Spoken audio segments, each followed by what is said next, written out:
Yes, of the other king, Goramiaka Rasajupi Willow and John of Madrin down it. Every chamber, yes of Yahoo, Chino Repoguri, alone Lomiara, Tadanaro, the Tonga needable. Piana Dangari, Chino Biro, Lisa Jalo. Luria over down a decent name, John of that Dobby, Luja, Tanya, Tangaro, Pimpek, Ludanari, Pujare. The Chava that went to provide to Baru, Luria, led on Jibo Miaro. Led on Jibo Miaro. Yes, of Yane Tangari Udalin, Chinu Lisa Biro, Luja Tanyaro. Piamushi Tangaria, Eddie Chema, Gondarini, Lalavari, do Biro. Lulogama, cookies garnet your popular chitney report, no? Bonagori Gene. Eddie Chema. Chinyomelu, Gogomelu, Machine, Prabidiga. Through Sindajare. Korma Viara, Luria de Tingide. Pavilo Tingira also. Do you hope your jet the Yadamari? A Google of your and do your philosophy, no? Do your philosophy count. Luriga Chinyo Jara. I got Tulu Chinyo Mu, Luria Chinyo Lisa Mu. Yashi Biro. Satapaga Bomia on. Totally, Korma Pia, the Yao Topiro. Then you die in common ball. The guest in a governess in the Pia Latin is a governor. I went through you a jagger at a little. Did you say Topiro, the Yao Come, Pada de Yao Come? I drag Kora also, Eddie Diago, through the Ando beat of Chambu Jambo. And I am a low county had to cook, no? Could we let them very low, Nally? Combisiri, Dumia Combisiri, go to say that be young and do the game, no? Made in Yamalola to get loader at the cha, no? I went to say that I had the cha, so be home, no? Come low and loaded, so a very calm level.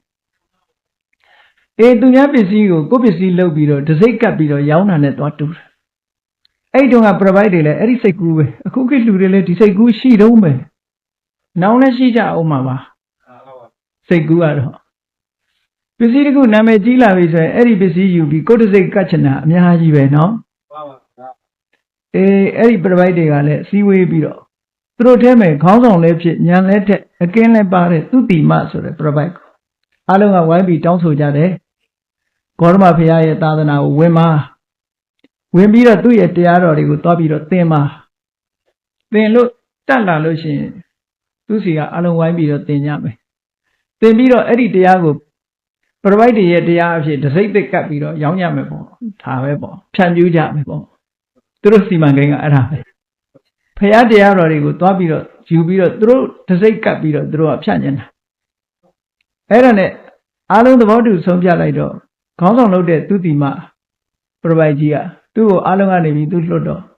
Tu a Seale, a son letted the Yan letted the Kenlebar, down do Lord. Tu a let a yardress and come east of your lecami. The Kembare, yes of Yatana win, Bedusi Chinkayam let to thee. Eri don't have yes of Yayet P.A. Gash Ananda. P.A.C. Chinkay Yades are cookie to relate thee. No?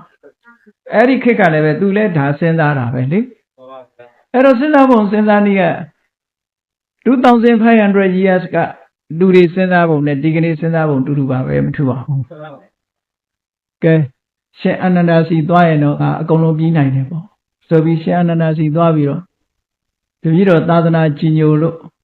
Yes, of Yaya Tadanama, when be of Yadojing or Chinimare, Yamchimare. She ananaga.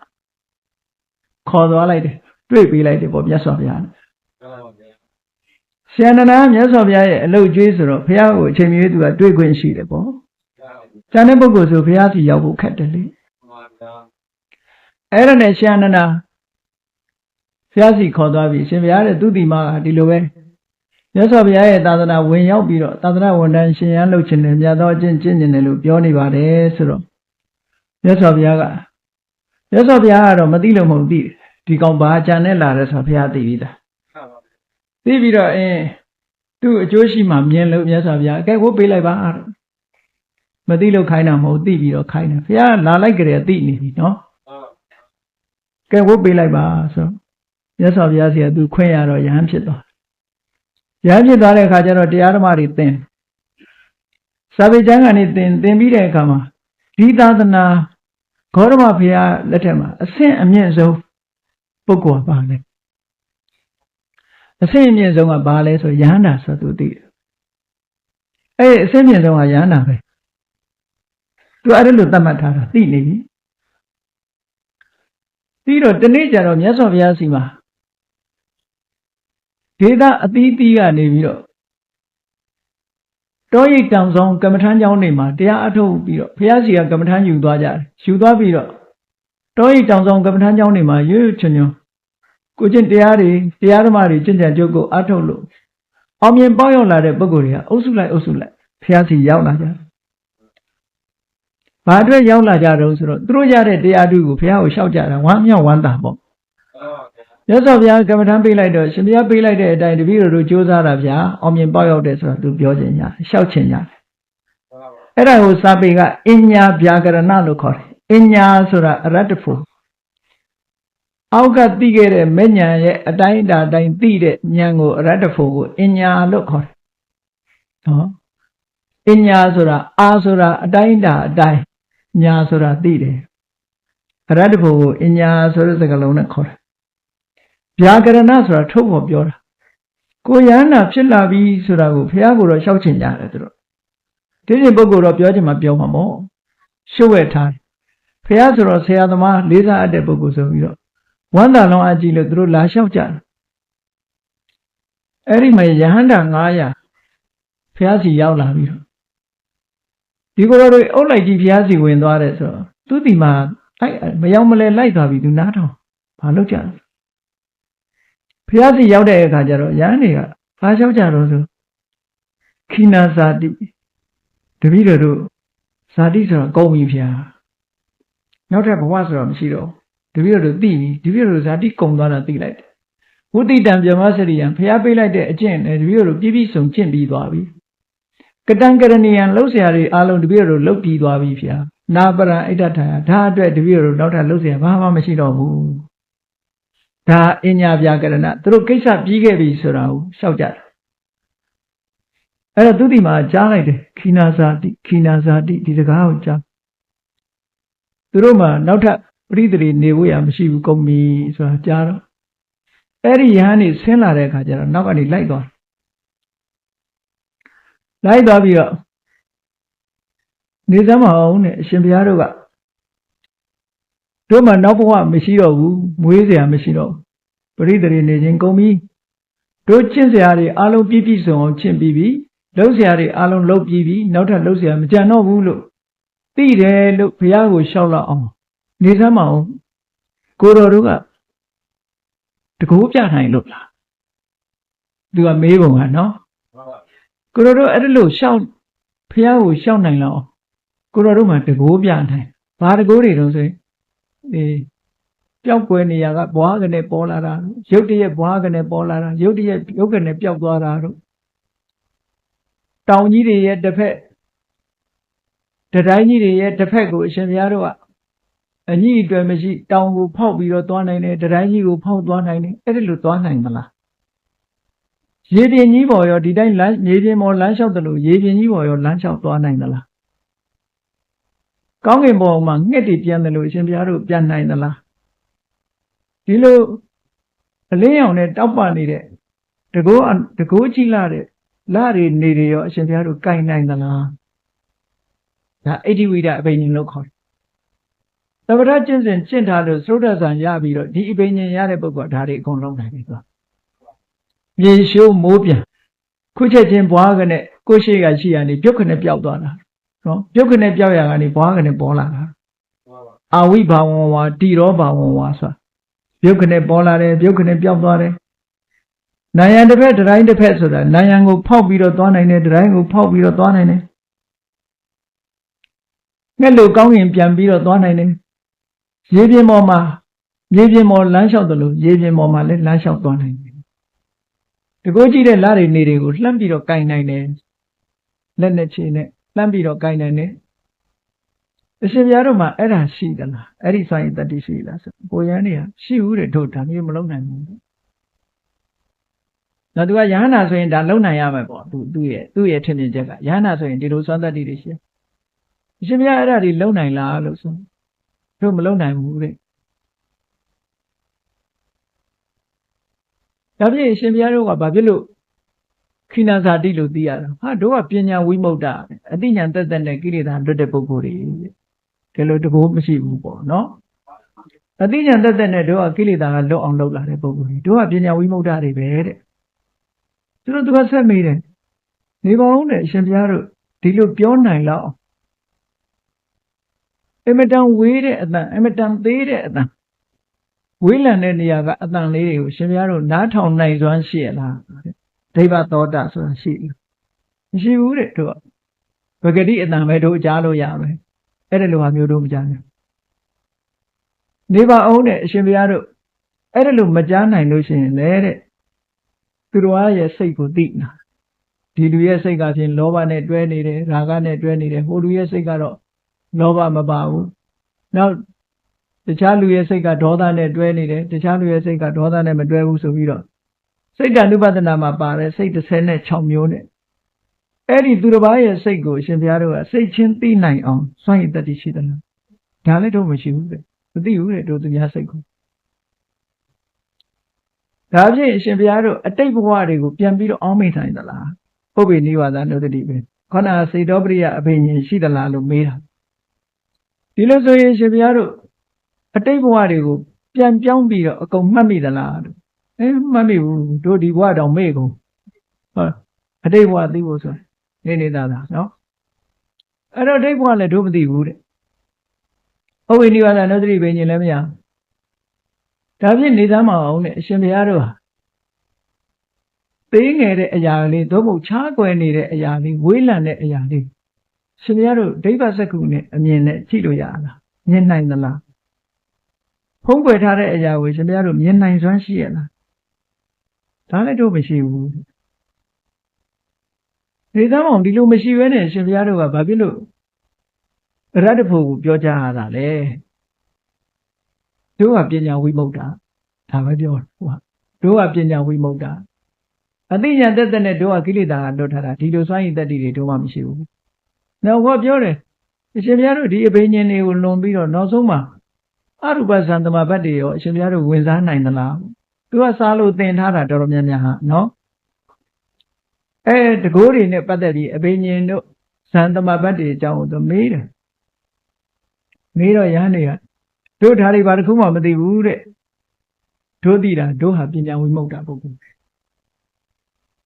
အဲ့လိုဆိုလို့ရှိရင်ရှင်ဘုရားတို့ပညာဝိမု ക്ത ပုဂ္ဂိုလ်ဆိုတဲ့အကြောင်းဘယ်လိုဟာပညာဝိမု ക്ത တုံးဆိုတာတပည့်တော်နားလည်အောင်ရှင်းပြသမှာတပည့်တော်မသိဘူးတဲ့ဒီတကိုးတွေရှိမှရဟနာလို့ထင်တယ်ပေါ့မင်းသိသည်မသိသည်တို့ဘာမှမတတ်နိုင်ဘူးတို့ကပညာဝိမု ക്ത ပညာဝိမု ക്ത ပဲဆိုတော့သူ့ဒီမှာဒုက္ခရောက်ရှေ့လက်ဆက်မေးလို့ကမရတော့ပညာဝိမု ക്ത ဆိုတဲ့အဖြေကနေပြီးတော့ရှေ့မတိုးတော့မသိသည်ဖြစ်စေမသိသည်ဖြစ်စေတို့ကပညာဝိမု ക്ത ဒါကြောင့်မို့လို့တို့ကကိုယ့်ကိုယ်နောက်ဘဝမရှိတော့ဘူးဆိုသိနေကြတယ်ဒါကြောင့်မို့တို့ကြေညာနေဆိုတော့သူ့ဒီမှာခေါင်းကုပ်ပြီးတော့ဖျားစီသွားတယ်ဒီပြဿနာအဖြေသူရှားမရတော့မြတ်စွာဘုရားစီသွားတော့ခုနယဟန်တွေကိုသူမေးမြန်းစုံစမ်းတဲ့အကြောင်းတွေကိုဘုရားကိုအကုန်လျှောက်ပြီးတဲ့အခါမှာသူတို့ကပညာဝိမု ക്ത လို့ပြောတယ်အဲ့ဒါကိုရှင်းပြပြမှာဆိုမြတ်စွာဘုရားပြောတယ်ပုပ္ပေခောသူတိမဓမ္မထိတိညာပုပ္ပေခောသူတိမဓမ္မထိတိညာနာပစ္စာနိဗ္ဗာန်ဉာဏ်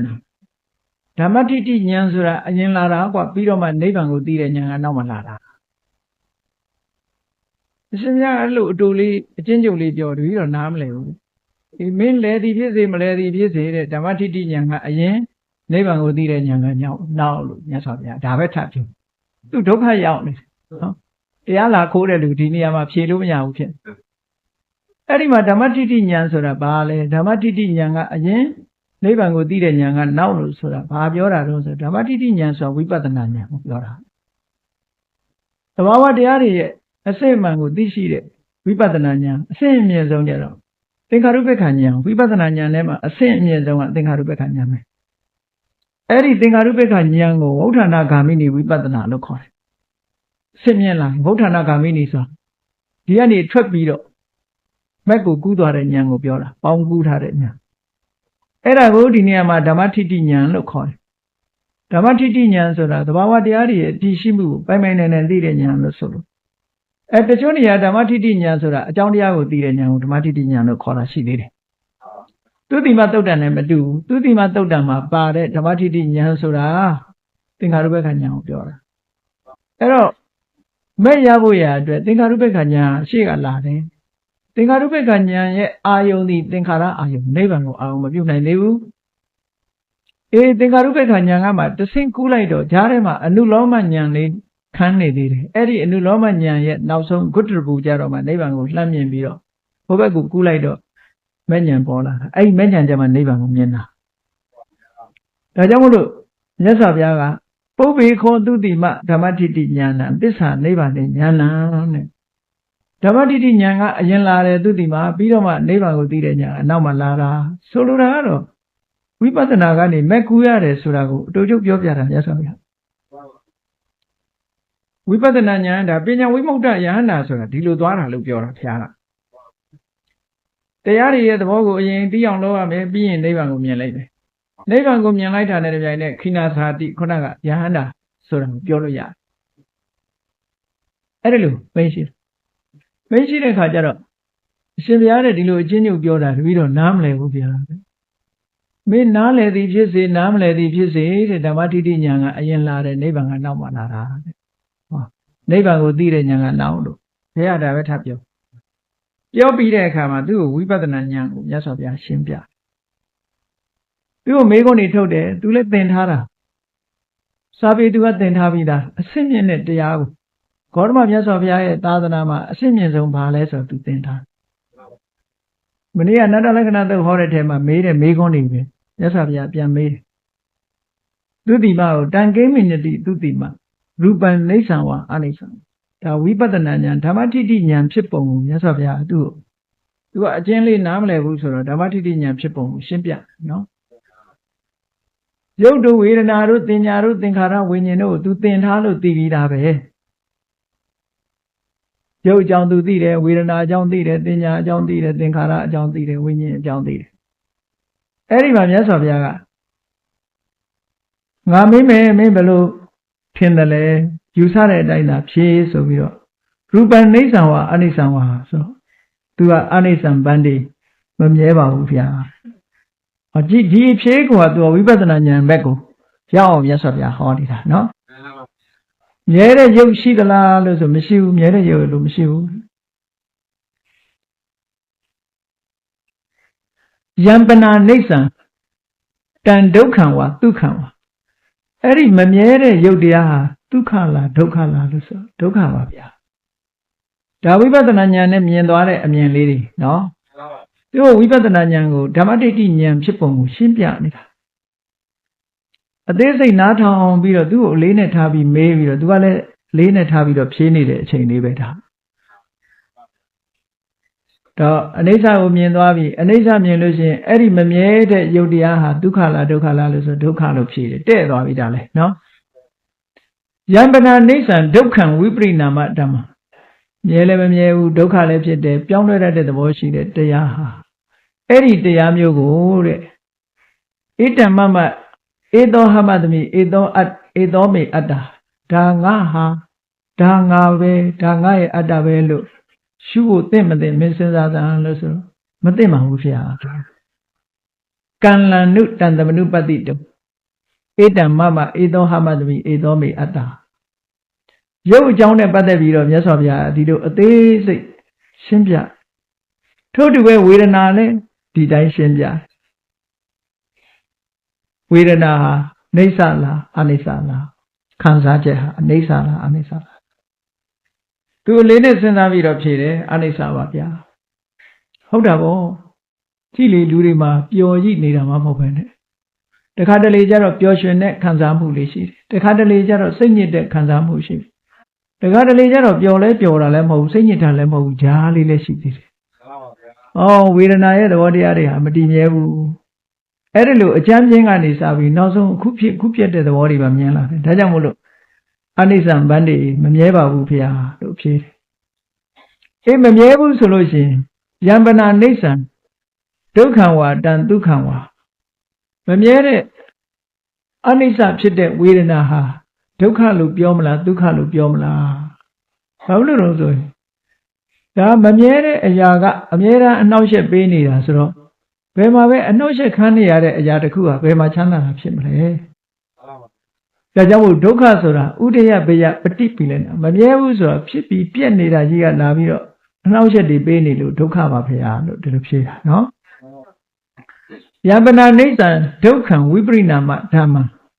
ကံလနုတံတမနုပတိတုံဣတံမမဧသောဟမသမိဧသောမေအတ္တာတိမြတ်စွာဘုရားကမေးတယ်မမြဲဘူးဒုက္ခပဲပြောင်းလဲရတဲ့သဘောရှိတယ်ဆိုတဲ့ဝေဒနာတရားကိုအဲ့ဒီဝေဒနာလေးစိတ်ရဲ့ခံစားချက်လေးကိုမင်းကငါဟာလို့ရှုအောင်မလားဆိုတင့်တော်ပါမလားအဲ့လိုမြင်မတင့်တော်ပါဘူးဗျာနော်ဧသောဟမသမိငါလို့ရောပြောလို့တင့်တော်မလားမတင့်တော်ဘူးဘာလို့သူကသူဖြစ်ပြီးသူကသူပြက်နေတဲ့အရာတစ်ခုပဲလေဧသောမေအတ္တငါရဲ့ထာဝရတည်မြဲနေတဲ့အတ္တကြီးလို့ပြောလို့ရမလားလို့ဆိုမရပါဘူးဗျာဝေဒနာနဲ့ပတ်သက်ပြီးတော့မေးတော့တယ်သူအဖြေမှန်ထွက်လာဒါဝိပဿနာကျင့်စဉ်တစ်ခုကိုမြတ်စွာဘုရားသူ့ကိုအသေးစိတ်ရှင်းပြတဲ့သဘောပဲရှင်းသွားအောင်အနိစ္စဒုက္ခအနတ္တဆိုတဲ့သဘောတွေကိုပေါ်အောင်လို့မြတ်စွာဘုရားဝိပဿနာကျင့်စဉ်တစ်ခုဆိုတာဝိပဿနာရဲ့အာယုံဆိုတာယုံနဲ့နာပဲရှိတယ်ယုံနဲ့နာဆိုတာခန္ဓာ၅ပါးပဲပေါ့ယုတ်ခန္ဓာကိုရှုမယ်နာခန္ဓာတွေကဝေဒနာကိုရှုမယ်ပညာကိုရှုမယ်သင်္ခါရကိုရှုမယ်ဝိညာဏကိုရှုမယ်ဘာဖြစ်လို့ယုတ်ကြတော့တစ်မျိုးတည်းတင်လုံးပြီးတော့ချပြီးတော့နာကြတော့ဝေဒနာသင်ညာသင်္ခါရဝိညာဉ်လို့၄မျိုးဘာလို့ခွဲလဲလို့ဆိုတော့နံတရားတွေအပေါ်မှာလူတွေကအသိစိတ်ကလေးတစ်ခုတည်းလို့ထင်နေတယ်အဲ့ဒါကြောင့်မို့လို့နာနဲ့ပတ်သက်ပြီးတော့တွေ့ဝေတဲ့ပုဂ္ဂိုလ်တွေအတွက်မြတ်စွာဘုရားခန္ဓာဒေသနာကိုဟောပြီးတော့နာကို၄မျိုးခွဲလိုက်တာနော်နံတရားကို၄မျိုးခွဲလိုက်တာတနည်းအားဖြင့်ပြောမယ်ဆိုလို့ရှိရင်လောကမှာဒုက္ခပေးနေတာဝေဒနာဒုက္ခပေးဝေဒနာဆိုတာမြန်မာတွေတွေးထင်နေတဲ့ယောဂဝေဒနာကိုပြောတာမဟုတ်ဘူးနော်ဝေဒနာပစ္စယတဏှာလာတာသူ့ကြောင့်လာနေတာလေအဲ့ဒါကြောင့်မို့ဝေဒနာရဲ့သဘာဝကိုသိဖို့အမှန်တမ်းအရေးကြီးတယ်ဝေဒနာရဲ့သဘာဝကိုပိုင်ပိုင်နိုင်နိုင်မသိဘူးဆိုရင်နောက်ကတဏှာလာနေအောင်မှာဟုတ်တဏှာလာနေရင်တဏှာကရှည်ကြအောင်မှာပဲအဲ့ဒါကြောင့်မို့လို့ဝေဒနာကိုသီးသန့်ထုတ်တယ်လောကလူတွေကလည်းဝေဒနာကိုရှေ့တန်းတင်တယ်လေဒီကနေ့ငါပျော်လိုက်တာဆိုတော့ဝေဒနာဒီနေ့စိတ်ညစ်တယ်ကွာဆိုတာဒါလည်းဝေဒနာပဲနော်ဝေဒနာကိုစကားလုပ်ပြီးတော့ပြောတာနှစ်သိကူလာပြီဆို Happy New Year အဲ့ဒါဝေဒနာကိုစကားလုပ်ပြောတာပဲအဲ့ဒါပြောတယ်ဆိုတာလည်းဝေဒနာပဲနော်စိတ်ရဲ့ခံစားချက်တွေအဲ့ဒီစိတ်ရဲ့ခံစားချက်တွေပေါ်မှာလူတွေဟာတွေ့တာဆွဲလမ်းမှုရှိတယ်ဒါကြောင့်ဝေဒနာကိုကမ္မထမ်းရှိဖို့သိတာဟောတယ်ဒါဖြင့်အဲ့ဒီဝေဒနာကိုခံစားမှုတွေပြီးပြင်းအောင်ဘယ်သူကနေအထောက်အကူပြုနေတုံးဆိုတင်ညာကကောင်းတယ်လို့မှတ်ထားလိုက်လို့ရှိရင်ဝေဒနာကပိုပြီးတော့ခံစားလာစူပါမားကတ်တစ်ခုသွားပြီးဒီပစ္စည်းလေးကောင်းတယ်လို့တင်ညာကမှတ်ထားလိုက်လို့ရှိရင်ဝေဒနာကအဲ့ဒီမှာဒါလေးမြင်နိုင်သဘောကျနေတာပဲအစားအစာဆိုလဲတူတူပဲဒီအစားအစာကောင်းတယ်လို့တင်ညာကမှတ်ထားလိုက်လို့ရှိရင်တော့ဝေဒနာသဘောကျနေတာပဲမဟုတ်လားခံစားခြင်းလာတာပဲအဲ့ဒါကြောင့်မို့လို့တင်ညာကအထောက်အကူပေးနေတာဝေဒနာကိုအားဖြည့်နေတာဒါကြောင့်အဲ့ဒီတင်ညာကိုလည်းပဲတင်ညာလို့သိအောင်တင်ညာကနေပြီးတော့မမရွရွနေတာအားပေးတယ်မလှတာကိုလှတယ်လို့ထင်သည့်အတွက်ကြောင့်အဲ့ဒီရုပ်ကိုကြည့်ပြီးတော့စိတ်ကပျော်တယ်ပျော်တဲ့အခါတဏှာဖြစ်တယ်နော်မလှတာကိုလှတယ်လို့မှတ်တာဒါတင်ညာပဲပေါ့မကောင်းတာကိုကောင်းတယ်လို့မှတ်နေရင်ဒါတင်ညာပဲဒါကြောင့်မို့လို့သူဘတင်ညာကောင်းတာကြတော့မကောင်းတဲ့အတိုင်းသိတာကြတော့အတုဘတင်ညာနေဆတင်ညာအနိစ္စတင်ညာဒီတင်ညာတွေပဲမြဲတယ်လို့ထင်နေတာနေဆတင်ညာချမ်းသာတယ်လို့ထင်နေတာဒုက္ခတင်ညာကိုယ်ပိုင်တယ်လို့ထင်နေတာကိုယ်အလိုတိုင်းဖြစ်တယ်လို့ထင်တာအတ္တတင်ညာဒီတင်ညာတွေကလူတွေရဲ့စိတ်ထဲမှာဆွဲနေ ဒါကယောက်ျားပဲဒါကမိန်းမပဲဒါလည်းဆွဲနာအဲ့ဒီတင်ညာဆွဲလာလို့ရှင်ဘာဖြစ်လဲနောက်ကတဏှာလိုက်လာတာပဲတဲ့ဒါကြောင့်မို့တင်ညာရဲ့အကြောင်းကိုသိဖို့အမှန်တမ်းအရေးကြီးလို့မြတ်စွာဘုရားခန္ဓာ၅ပါးထဲမှာတင်ညာကိုဝိပဿနာရှုဖို့ထည့်ဟောထားတာဒီတင်ညာကိုအကြောင်းပြုပြီးတော့လူတွေဟာဒုက္ခရောက်ကြတာနော်တင်ညာကအထောက်အကူပြုသည့်အတွက်ကြောင့်ဝေဒနာဟာလာဝေဒနာလာတဲ့အခါတဏှာလာတယ်ဟောဒီနေရာမှာတန်လျာရှည်ဖို့အတွက်ဖြစ်လာတယ်ပေါ့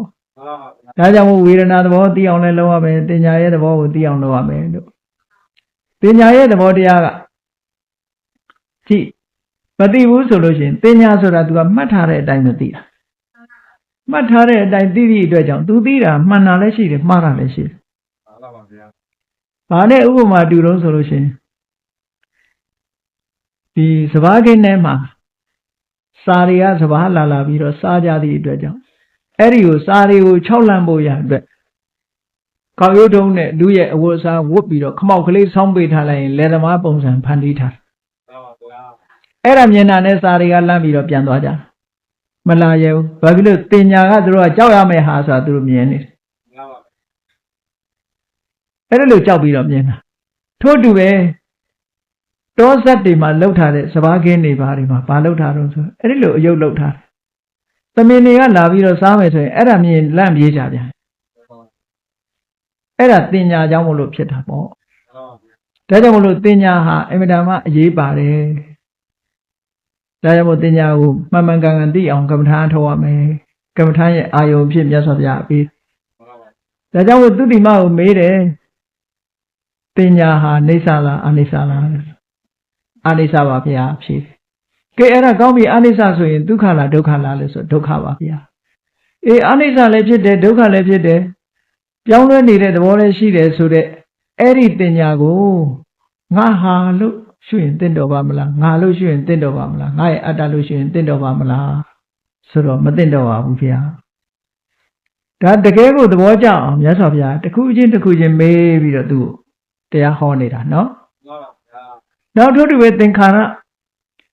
ရဆိုတာဖန်တီးတတ်တဲ့စိတ်ရဲ့ဖန်တီးမှုတွေဖန်တီးတာခုနကဝေဒနာကခံစားတာတင်ညာကမှတ်သားတာမှတ်သားထားတဲ့အတိုင်းဖန်တီးတာကသင်္ခါရဖန်တီးနေတယ်ဒီဇိုင်းတော့ကလည်းဒီဇိုင်းဖန်တီးတယ်ဆိုအသင်္ခါရနဲ့ဖန်တယ်ဟုတ်ကဲ့ဒီဇိုင်နာတွေကဒီဇိုင်းလုပ်တယ်ဆိုတာအဲ့ဒီမှာဝိတက်တို့ဘာတို့နဲ့စုပြီးဖန်ဆင်းတာပဲလေ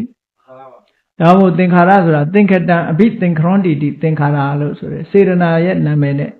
ရုပ်ကိုလည်းဖန်ဆင်းတယ်ဝေဒနာကိုလည်းဖန်ဆင်းတယ်သေဒနာကိုစေတနာတင်ညာကိုလည်းဖန်တီးတယ်စိတ်ကိုလည်းဖန်တီးတယ်သဘာဝတရားတွေကိုဖန်တီးနေတာမို့သူ့ကိုသင်္ခါရလို့ခေါ်လိုက်တာတရားကိုကောက်လိုက်တဲ့အခါကျတော့ဝေဒနာတင်ညာမှတပါစေတသိက်50အဲ့စေတသိက်50ထဲမှာဆန္ဒဆိုတာပါတယ်လှုပ်ချင်တဲ့ဆန္ဒလှုပ်ချင်တဲ့ဆန္ဒကြောင့်လှုပ်တယ်ဆိုတဲ့ဝိရိယလည်းပါတယ်နော်စိတ်ဆိုးတာလည်းပါတယ်လိုချင်တာလည်းပါတယ်တရားတရားလည်းပါတယ်တတိလည်းပါတယ်အဲ့သင်္ခါရဆိုတဲ့အထက်မှာအများကြီးပဲမှန်ပါဗျာအဲဒါကြောင့်မလို့အဲ့ဒီသင်္ခါရဆိုတဲ့သဘာဝတရားတွေရောထာဝရမြဲနေတဲ့အရာလားနေဆာလားအနိစ္စလားဆိုတော့သူစဉ်းစားပြီးအနိစ္စပါဗျာလို့ဖြေတယ်ကောင်းပြီအဲ့ဒီအနိစ္စဆိုရင်ဒုက္ခလားဒုက္ခလားလို့ဆိုဒုက္ခပါဗျာဒါပြန်အနိစ္စလည်းဖြစ်တယ်ဒုက္ခလည်းဖြစ်တယ်ဝိပရိနာမဓမ္မပြောင်းလဲတတ်တဲ့သဘောလည်းရှိတယ်ဆိုတဲ့ဒီသင်္ခါရတရားကိုငါဟာပဲငါဥစ္စာပဲလို့ငါရဲ့အတ္တပဲလို့ရှုရင်တင့်တော်ပါမလားဆိုမတင့်တော်ပါဘူးဗျာသူရှင်းရှင်းလင်းလင်းဝိပဿနာဉာဏ်လေးရှင်းရှင်းကြီးမြင်အောင်မြတ်စွာဘုရားတရားကိုသူဟောပြနောက်အသိစိတ်လေးနဲ့ပတ်သက်ပြီးမေးတယ်ဝိညာဏနေဆံဝါအနိစ္စဝါဝိညာဏအာယုံကိုရယူတတ်တဲ့အာယုံကိုသိတဲ့အသိစိတ်ကလေးအဲ့ဒီအသိစိတ်လေးကရောနေဆာလားအနိစ္စလားဆိုအနိစ္စပါဗျာ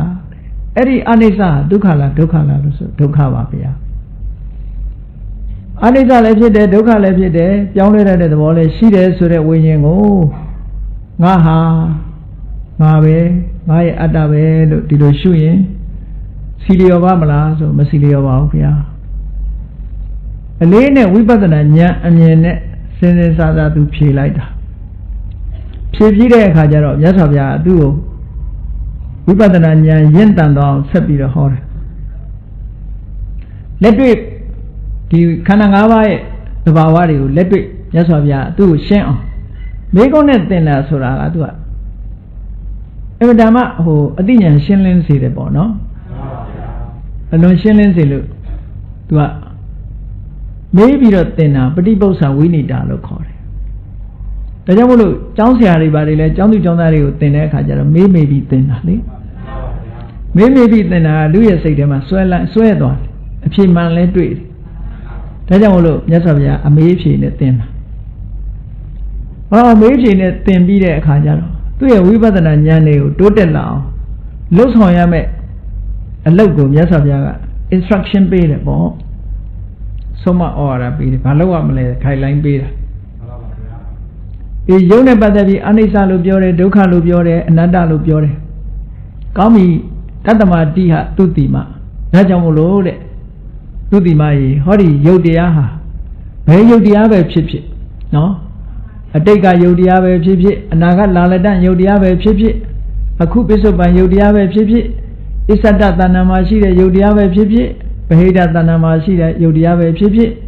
တိတာထင်ရှားတဲ့ယုတ်တရားပဲဖြစ်ဖြစ်နူးညံ့သိမ်မွေးတဲ့ယုတ်တရားပဲဖြစ်ဖြစ်အောက်တန်းကြတဲ့ယုတ်တရားပဲဖြစ်ဖြစ်မွန်မြတ်တဲ့ယုတ်တရားပဲဖြစ်ဖြစ်အနီးမှာရှိတဲ့ယုတ်တရားပဲဖြစ်ဖြစ်အဝေးကယုတ်တရားပဲဖြစ်ဖြစ်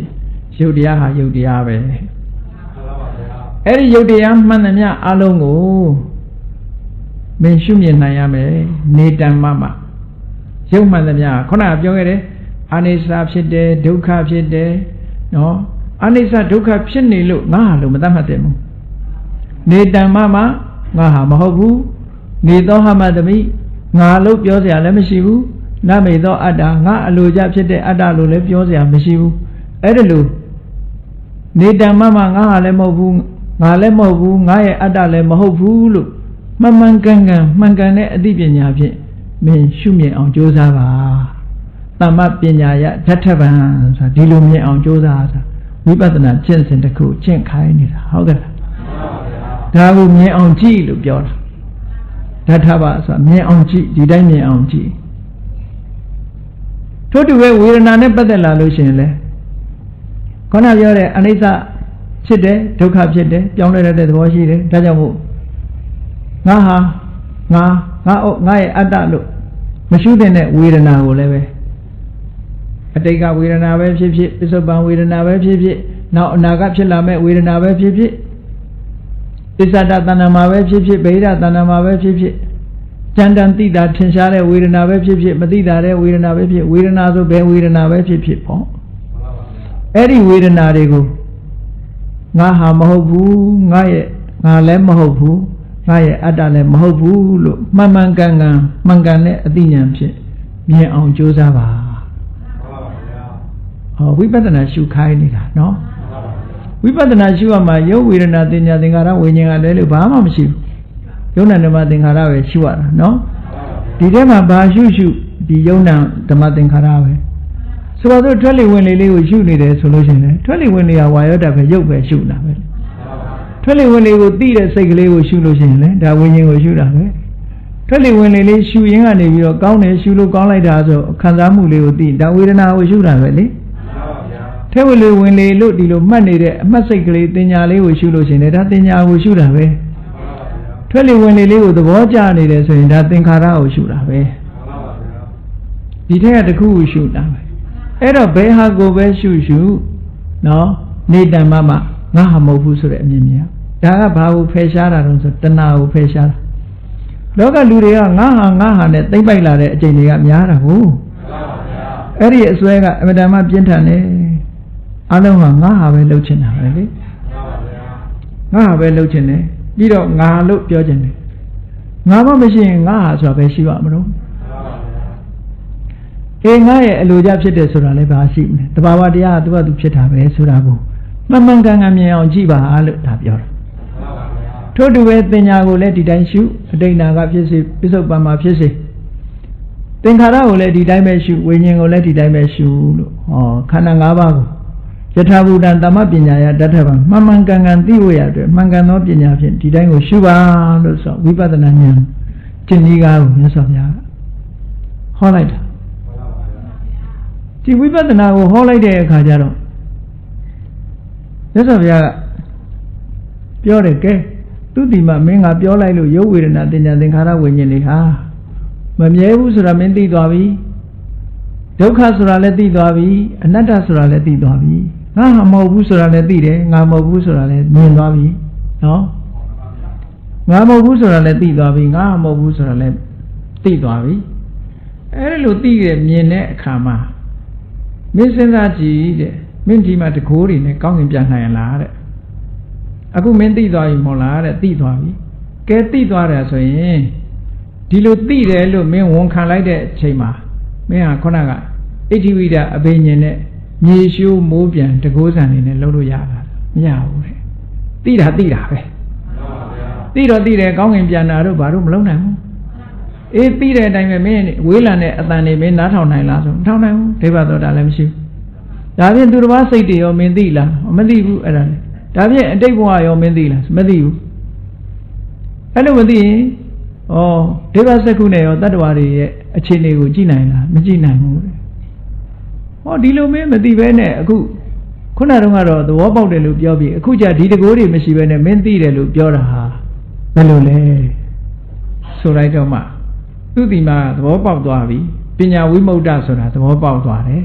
သူသိတယ်ဒါပေမဲ့တကိုးမရှိဘူးစွန့်ရည်တတ္တိတွေကမရှိဘူးသိတာဉာဏ်ပဲလေအဲ့ဒီလိုသဘောပေါက်သွားတဲ့အခါသဘောလည်းပေါက်တယ်သူရဟနာလည်းဖြစ်သွားတယ်ပေါ့ဘုရားကဝိပဿနာဉာဏ်စဉ်တွေကိုရှင်းပြနေတဲ့အခါမှာသူသဘောပေါက်သွားအဲ့ဒီလိုလှုပ်လို့ကျင့်လိုက်တဲ့အခါမှာနောက်ဆုံးမှာခိနာဇာတိဒီတဏှာတွေကုံသွားပြီဆိုရင်ဇာတိလည်းကုံသွားပြီလှုပ်เสียတွေလည်းငါလှုပ်ပြီးပြီကျင့်เสียတွေလည်းကျင့်ပြီးပြီလှုပ်เสียတွေလည်းအကုန်လုံးလှုပ်ပြီးပြီနောက်ထပ်လှုပ်เสียမကြံတော့ဘူးလို့မင်းသိတယ်မဟုတ်လားသိတယ်အဲ့ဒီလိုသိတဲ့အခါမင်းမှာခုနကတကိုးတွေရောပါလာလို့ဆိုမပါဘူးဆိုပြီးတော့မြတ်စွာဘုရားရှင်းပြလိုက်တဲ့အခါကျတော့ပညာဝိမု ക്ത ဆိုတာအဲ့ဒါကိုပြောတာလို့ဆိုသူသဘောပေါက်သွားပြီးတော့မယုံမသားလာခဲ့တဲ့ဟာကိုဖွင့်ဟပြီးတော့ဝန်ခံတာသူတော်ကောင်းဆိုတာအဲ့လိုဘယ်တော့မှပဲလိန်ငယ်သူကဖွင့်ပြီးတော့ဝန်ခံရဲတာသူတော်ကောင်းပဲအေးဖွင့်ပြီးမပြောရဲဘူးဆိုရင်နည်းနည်းမကောင်းသေးဘူးသူဒီမှာကသူကအရှင်ဘုရားတဲ့တပည့်တော်ရဲ့မိုက်ပြစ်မိုက်ထန်တွေကိုအရှင်ဘုရားသိခံတော်မူပါတဲ့တပည့်တော်သာသနာဝင်လာတာအရှင်ဘုရားရဲ့တရားတွေခိုးဖို့ဝင်လာတာတဲ့ဓမ္မထေနကတရားကိုတပည့်တော်ခိုးယူမလို့လာတာတဲ့အဲ့ဒီအပြစ်ကိုအရှင်ဘုရားတပည့်တော်မိုက်ပြစ်မိုက်ထန်ကိုခံယူတော်မူပါကြည့်ခံယူတော်မူပါဆိုတဲ့နေရာမှာသူကတပည့်တော်မလိမ်မိုးမလိမ်မာသည့်အလျောက်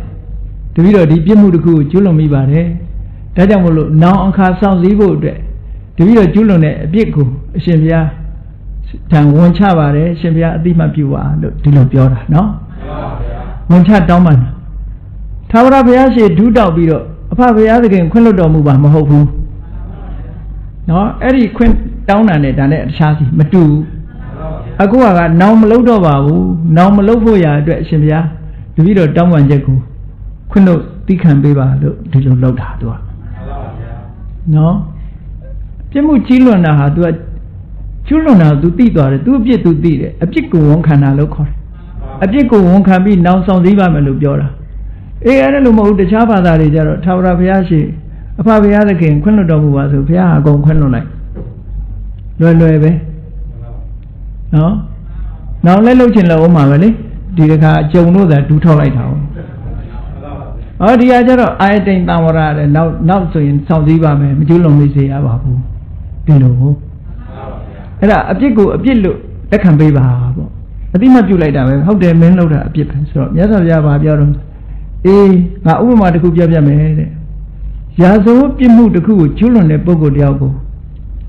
ဘယင်ထံပို့လို့ရှိရင်ဘယင်ကစီမံချက်ချတယ်တဲ့တောင်စပုတ်ကထုတ်ပြီးတော့ခေါင်းဖြတ်တတ်စေလို့အမိန့်ချအဲ့ဒါလိုပဲတဲ့မင်းကရာဇဝတ်မှုကျွလွန်တဲ့ပုဂ္ဂိုလ်လိုပဲတဲ့မင်းလုပ်တဲ့အလုပ်ဟာအမှန်တမ်းအပြစ်ကြီးတယ်ပေါ့သို့တော်လည်းပဲမင်းဝန်ချတောင်းပန်တော့နောင်လည်းပဲစောင့်စည်းမယ်ဆိုတော့မင်းရဲ့အပြစ်ကိုငါတို့ကလက်ခံပါတယ်ဆိုတာအပြစ်ကိုအတိမပြုတယ်မင်းရဲ့တောင်းပန်မှုကိုလည်းအတိမပြုတယ်လို့ဒီလိုဆိုလို့တာနော်မင်းရဲ့အပြစ်တွေကိုငါခွင့်လွှတ်တယ်လို့ပြောတာမဟုတ်ဘူးခွင့်လွှတ်လို့ပဲရမလဲကိုကျွလွန်ထားတဲ့အပြစ်ကိုဘယ်သူကဝန်ခံမှာတော့အေးသူတို့ဘုရားကတော့ဝန်ခံတာရှိတယ်နော်တော်တော်ဟန်ကြတာပေါ့အကူတိုက်တာပေါ့အဲ့ဒါဆိုတကယ်ခံမယ်ဆိုရင်ကိုလုံးချင်တာတွေလှုပ်ပေးလိုက်မယ်ဘုရားကိုအကုန်ပေးလိုက်မယ်ကိုလုံးချင်တာတွေလှုပ်ပြီးတော့သူ့ပေးလိုက်မှာပဲဟုတ်ကဲ့လား အဲ့လိုဆိုတော့လူတယောက်တည်းမကဘူးအပြစ်တွေကများနေတဲ့အခါကျဟိုလူကလည်းပေးဒီလူကပေးဆိုသူဘယ်လိုခေါင်းဖော်လို့တော့ရမှာအကုန်ခံရရင်ဒုက္ခပဲအဲ့ဒီမှာတောင်းပန်တာအဲ့ဒီအဓိပ္ပာယ်မဟုတ်ဘူးနော်အာယတိန်တံဝရအပိစ္ဆနောင်အခါဆောင်စည်းဖို့ရအတွက်လက်ခံတယ်လို့ပြောအဲ့ဒီလိုမြတ်စွာဘုရားသခင်ကိုရောမြတ်ထံသူကသူ့အပြစ်ကိုဝန်ချတောင်းပန်နိုင်လောက်အောင်သူကရိုးသားသွားပြီဘာဖြစ်ရဟန္တာဖြစ်သွားအရင်တော့မယုံမသားလာခဲ့တာရဟန္တာဖြစ်သွားတဲ့အခါမယုံမသားလောက်ခဲ့တာဒီမှန်သမျှတစ်ခုမှမရှိတော့စင်ကြယ်တန်ရှင်းသွားတယ်စိတ်ဓာတ်ကအမတန်ဖြောင်းဆင်းသွားပြီဒါကြောင့်မို့မြတ်စွာဘုရားကိုဝန်ချတယ်ဟောသူတိမသုတ်တံမှာပညာဝိမု ക്ത ယဟန္တာဆိုတာအဲ့ဒါလို့ယောဓမနန္ဒမတွေကြာကြာနာနာသိပြီးတော့ကိလေသာကနေလွတ်သွားတာကိလေသာအတော်တွေကလွတ်ပြီးတော့ယဟန္တာဖြစ်သူရောက်သွားတဲ့ပုဂ္ဂိုလ်ယဟန္တာများကိုပညာဝိမု ക്ത ယဟန္တာလို့ခေါ်ပါတယ်သုဒ္ဓဝိပဿနာယာနိကဝိပဿနာတက်တက်အားထုတ်ပြီးတော့ရတဲ့ယဟန္တာမျိုးတွေသို့မဟုတ်ဒုက္ခဝိပဿနာသမထထည့်ပြီးတော့သမထနဲ့သမထစီမဆမ်းမဲ့နဲ့ပေါ့ဝိပဿနာ66ကက်ကက်ကလေးနဲ့အသိဉာဏ်တွေတိုးတက်အောင်ကျင့်သွားတဲ့ဝိပဿနာတက်တက်နဲ့ကျင့်ပြီးတော့ပညာပိုင်းကနေလွတ်မြောက်သွားတဲ့ပုဂ္ဂိုလ်မျိုးတွေတဲ့အဲ့ဒါကိုပညာဝိမု ക്ത ယဟန္တာလို့ခေါ်ပါတယ်ဒါကြောင့်မို့ယဟန္တာဆိုရင်တကိုးရှိတယ်နဲ့ဆိုပြီးတော့ယဟန္တာတိုင်းတကိုးဒီလိုတကိုးတွေနဲ့သွားပြီးတော့အာမကိုကြလေနဲ့ယဟန္တာဆိုတာဖူးတိုက်ပါတယ်တကယ်ယဟန္တာဆိုရင်နော်ဒါကြောင့်မလို့တရားချစ်ခင်သူတော်စင်ပြိဿပေါင်းတို့ဒီပညာဝိမု ക്ത ယဟန္တာရဲ့အကြောင်းပညာဝိမု ക്ത ယဟန္တာဖြစ်အောင်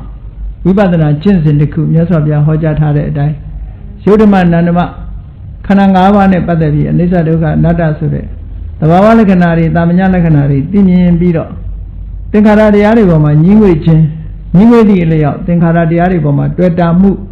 ရှင်းရှင်းပြတ်ပြီးတော့စိတ်ဟာလွတ်မြောက်သွားမှသာလျှင်တို့တွေဟာဒီယဟန္တာအစစ်မြင့်တဲ့ပုဂ္ဂိုလ်တွေဖြစ်နိုင်မှာပဲလို့